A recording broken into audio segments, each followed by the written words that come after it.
Now, there's a lot of different revelations in the book by Michael Wolff, Fire and Fury. And one of my favorites is actually related to policy, specifically healthcare policy. That's something that I actually believe in. Now, in it, Wolff writes that the president probably preferred the notion of more people having health insurance than fewer people having it. Now, why do I say that? Well, I mean, look at the disaster that is the GOP healthcare plan, right? It was actually incredibly, epically unpopular. And that's because millions of people were going to lose their health insurance under the plan. And it would have been a giant tax cut for incredibly wealthy people. Now, that can be explained by, number one, Trump not really caring about policy and not knowing anything about the GOP plan. So that's why he really wasn't all that interested, other than sending out a tweet once in a while or saying, oh, we're going to repeal Obamacare, but not actually getting involved in the crafting of new policy. In fact, he was bored when they were actually talking about healthcare policy. He's like, I'm not interested in talking about this. I'm very, very bored.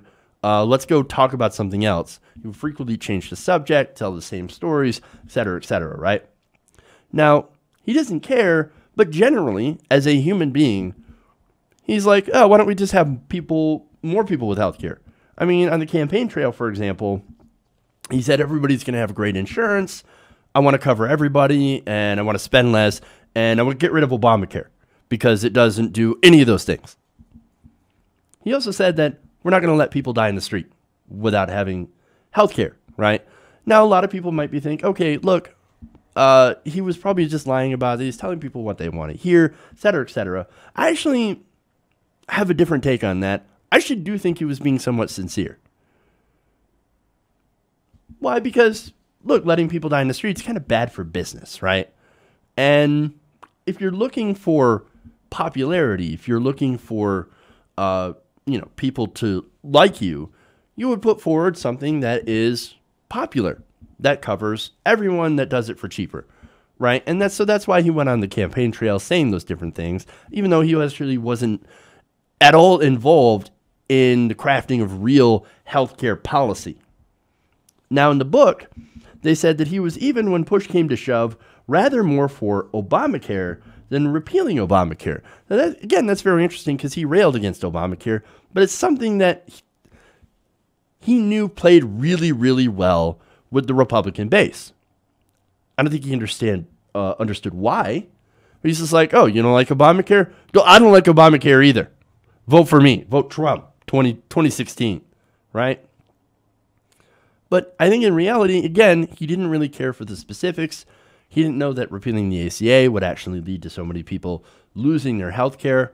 Again, he watches nothing more than Fox News, so of course he's being incredibly misinformed about that.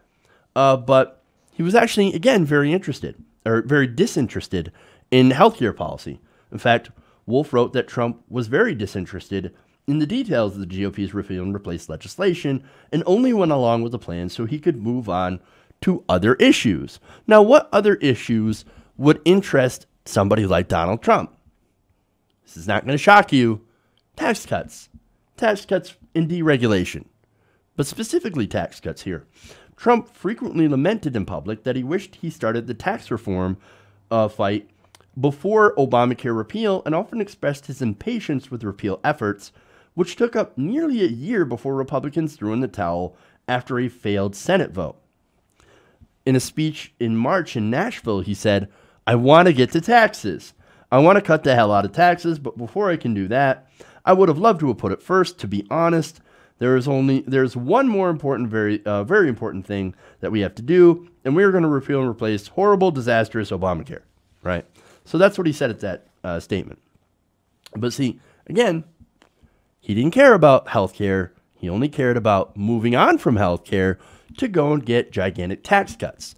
That's what he wanted, which led to this. Interestingly enough, Trump asked aides about doing Medicare for all, according to Wolff. He reportedly asked, why can't Medicare simply cover everybody? That's a good question. That's a very good question. Now, before you think that this is because Trump really wants to help everybody and is very interested in Medicare, No, it's simply because that's a simple answer and the correct answer. But he just wanted to get this done so he could move on to cutting his own taxes. That's what this is about. I don't care about healthcare. I don't know. Let's just expand Medicare to everybody and move on so I can cut my taxes. That's it. That's it. Just open up Medicare. Be done with it. Be done with it already. You know how a broken clock is right twice a day? This is actually one of those times. This is something so simple. Opening up Medicare to everyone that even Donald Trump can get it. And he's like the stupidest man in America. Again, not because he knows policy, because this is a simple answer. It also happens to be the correct answer. Medicare for all is not only right, but it's also cheaper. It covers everybody and actually happens to be popular with the majority of Americans. And look, again, it would save everybody money. Everybody who's paying premiums. So, like, the big lie, of course, on Medicare for all is, well, they're going to raise your taxes. Your taxes are going to go up. Yeah, your taxes will go up. Your premiums will disappear. You know why? Because you won't have to deal with health insurance companies anymore. So, of course, you won't be paying premiums. And what you'll be paying in taxes will likely be less than premiums. Because, again, premiums continue to rise every year. Taxes, not so much.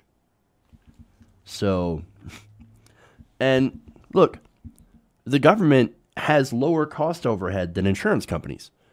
The government would be your insurer.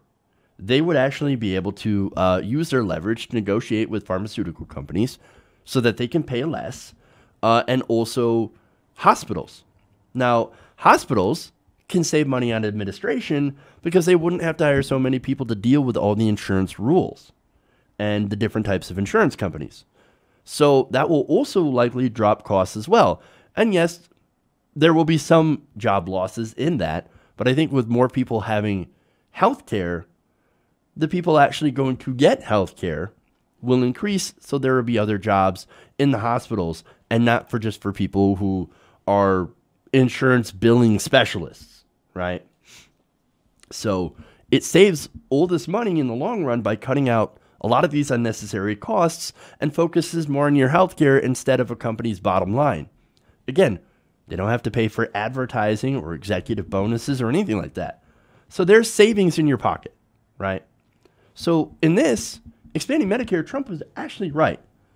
Now, of course, I'm assuming that once he made this suggestion, everybody in the room who are staunchly right-wing Republicans, conservatives, their jaws must have hit the floor.